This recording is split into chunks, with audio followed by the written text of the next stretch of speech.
ஏன் பிசாசினுடைய நூதன கிரியைகள் ஓடிக்கொண்டே இருக்கு.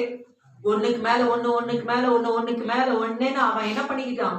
நமக்கு விரோதமா செயல்பட்டு கொண்டே இருக்கிறான். கர்த்தர் சொல்லுகிற காரியம், அக்கினி ஜுவாலையா தம்முடைய தூதர்களை காற்றுகளாக தம்முடைய ஊழியக்காரர்களை அக்கினி ஜுவாலைகளாக மாற்றுகிற சகோதரர்கள் தேவனாய் கர்த்தர் இன்றைய நாள் அந்த வாக்குத்தத்தத்தை நம்ம மேல அதை நிறைவேற்றுவதற்கு தான் வந்திருக்கிறார். ஹல்லேலூயா. இது கடைசி காலம்.